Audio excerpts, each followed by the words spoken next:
and welcome back to Trucking with CJ. Today I am in Tasmania and this episode is all about logging. Let's go.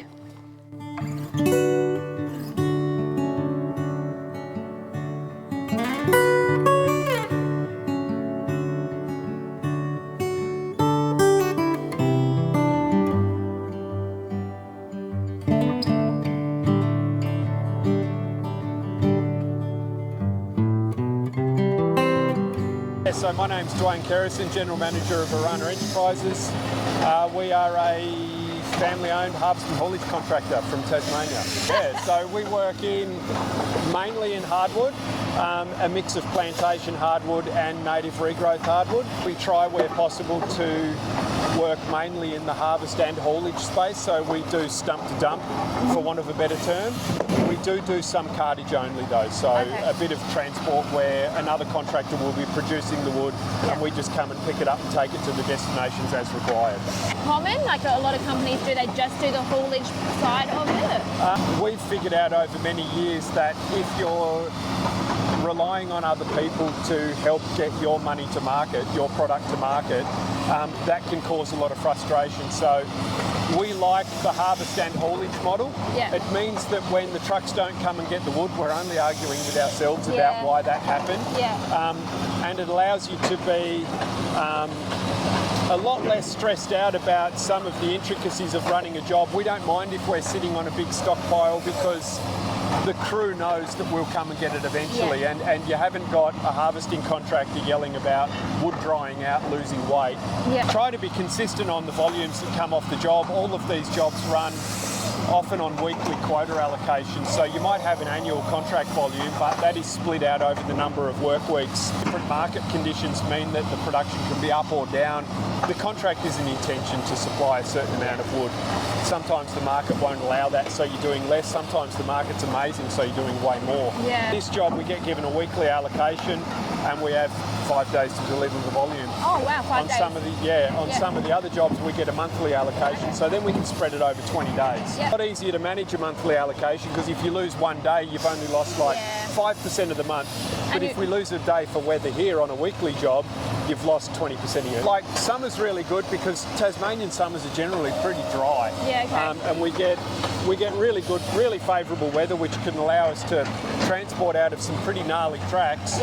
Winter, everybody expects it to be really wet, so we're on good formed gravel roads. Everything is built around ensuring production in winter. The forest companies will even move a crew into a forest type that's more suitable for wet weather harvesting. So it'll have a soil type that suits the weather a lot better.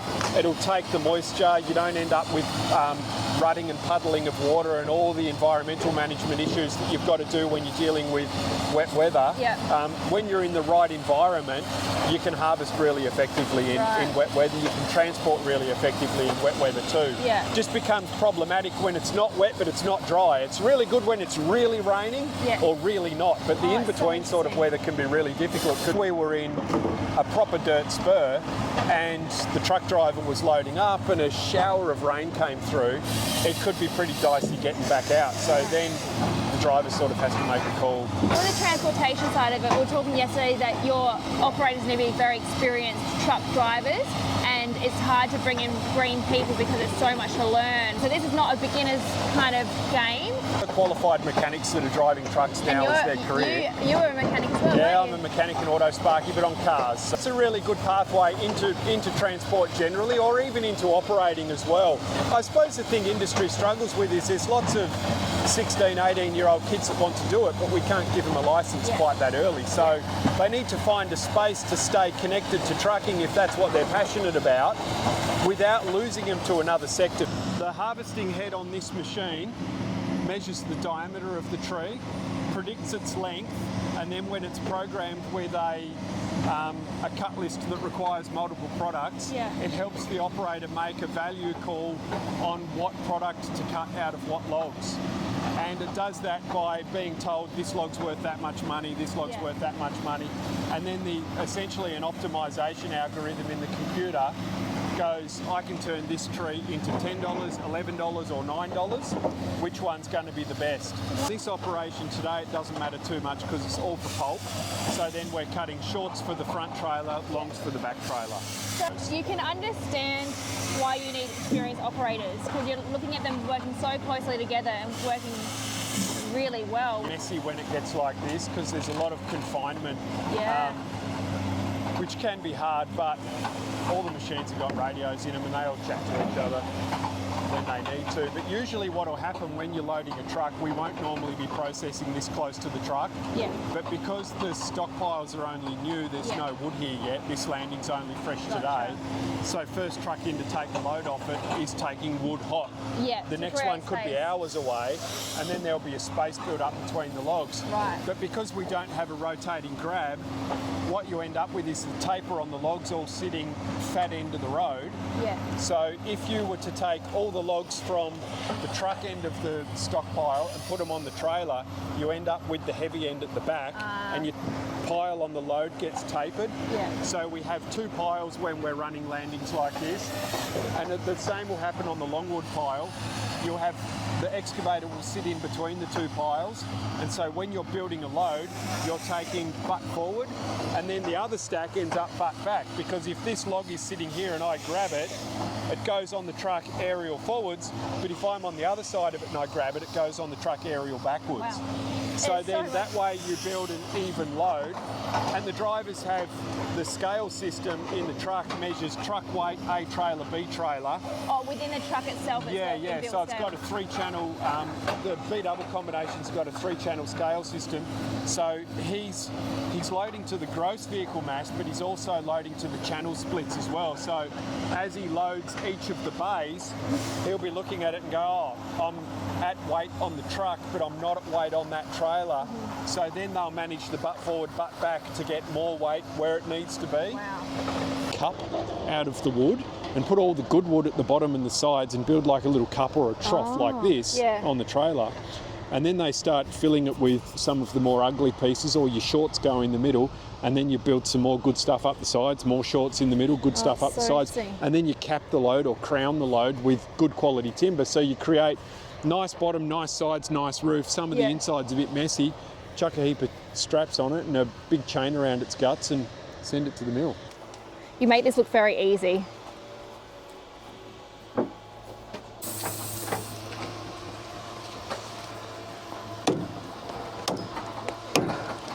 Hey. This is called a what? A belly chain. This is not to hold the load down. Its purpose is to hold the bundle together. Okay. And then the webbing straps hold the load down. So he'll put 4 of them on the bunker long, 2 on the shorts.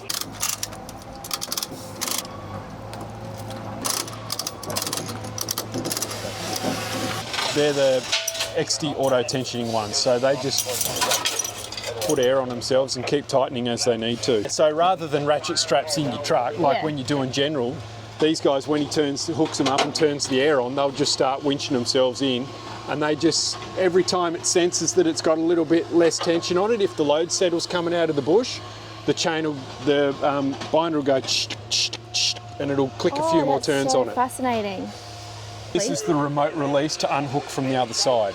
So when we get to the customer destinations, the truck drivers have to be able to do all of their de-twitching from the driver's side, because they drive under what's called a de-twitcher, which is a big safety cage that'll pop out, and it puts all these bars against the load. So then the driver's working under a canopy, just in case something has moved during transport and you untwitch the load and it falls on your noggin. The de-twitcher is designed to capture that. So then we need remote release straps so the driver doesn't have to go onto the offside. So these straps, if I pulled that, this would come undone. It lets the hook go on the other side. Wow. Yeah. This is the Waratah computer. So this one runs a H16 controller. So this is just for that? Correct. So this gets fitted with the head, and it runs all the control system for the head. So this is where we can program the cut list. The forest company will supply us with a file that we load in for each site, and then at the end of every shift the operator can download a PRI file, and then he can send that through an application to the forest company, and then they can see what he cut. for the Wow. day. Foot pedals for your travel. So like a normal excavator will have 2 foot pedals close together and your little travel levers. Oh, yeah. Yeah, you don't get travel levers in this. You do it all with your feet. So there's a lot of buttons. Yeah. So there's a control pattern diagram here, my which tells goodness. you all the functions. So these are called sure grip levers. They're pretty well ubiquitous now. That's what everyone sort of runs. And we That's a try lot to make know. sure everything's programmed the same on every machine. So then operators can be portable on sites as well. Yeah. But generally the way we run is if you come to operate for us and you get put on a job, you stay there. Yeah. And you stay on your machine until we replace either it or you. Oh, that's good. This machine's really expensive, so it needs good work and lots of production to make it financially pay. Yeah. You can save money building an excavator to do this kind of job, but it doesn't last as long doing it, so there's a trade-off. Yeah, okay. So this guy, it's just a 624C, 3/4 main saw and a 3/4 topping saw. So while it's holding the log, it can cut at the bottom or the top. Oh, there's one down here. Yeah, so there's 2 chainsaws essentially.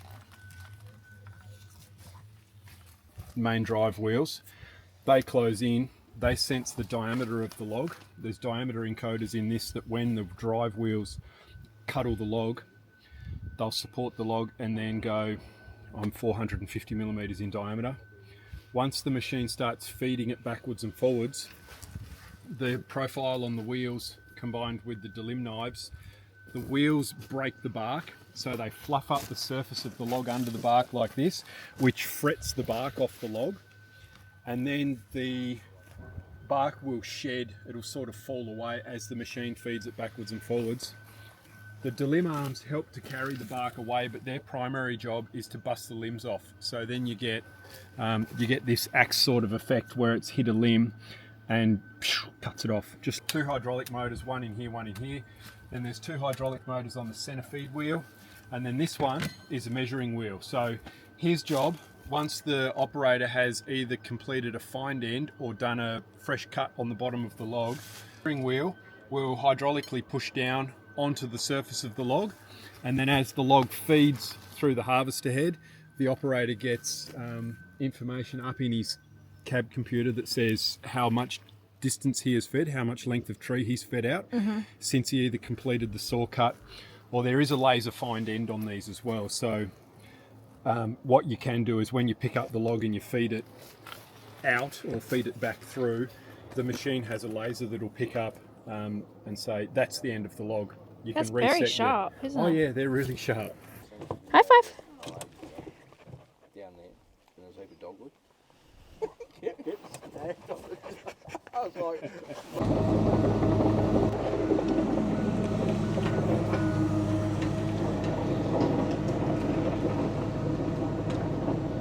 That's fascinating.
I reckon he'll be back in a couple of weeks to pick them back up.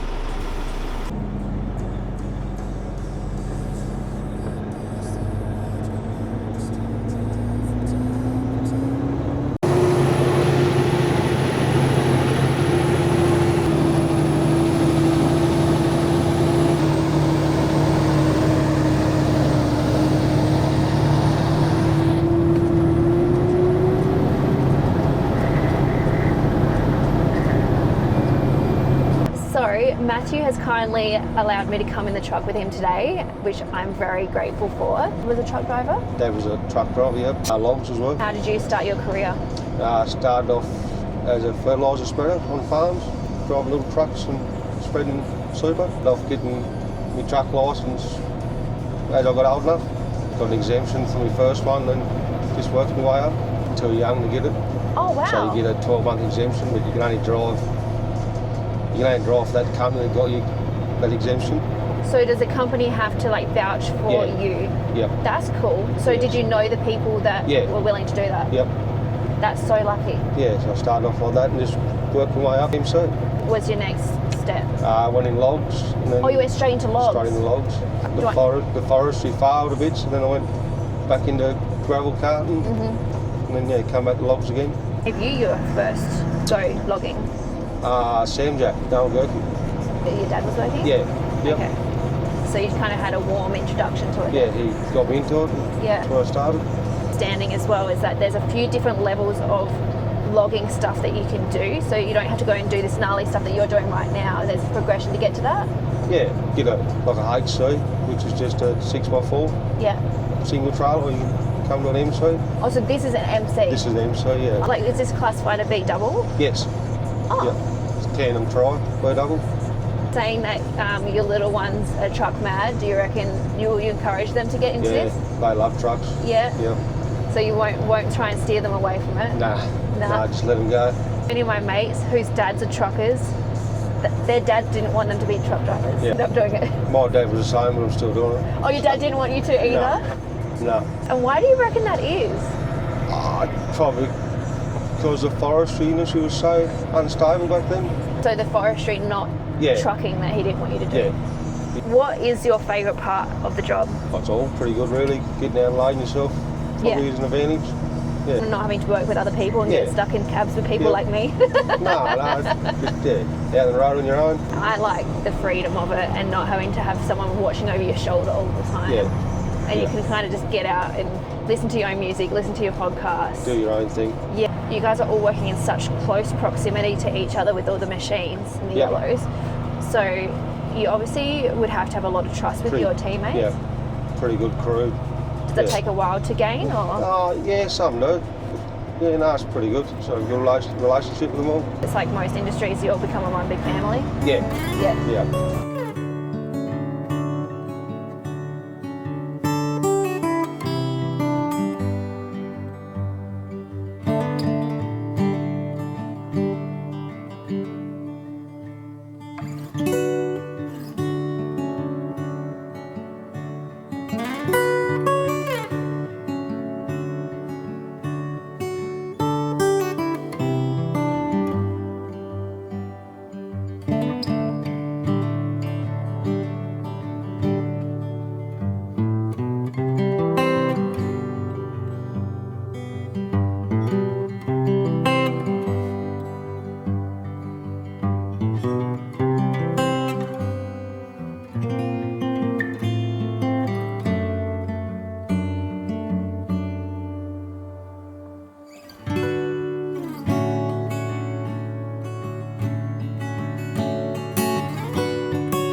Bye.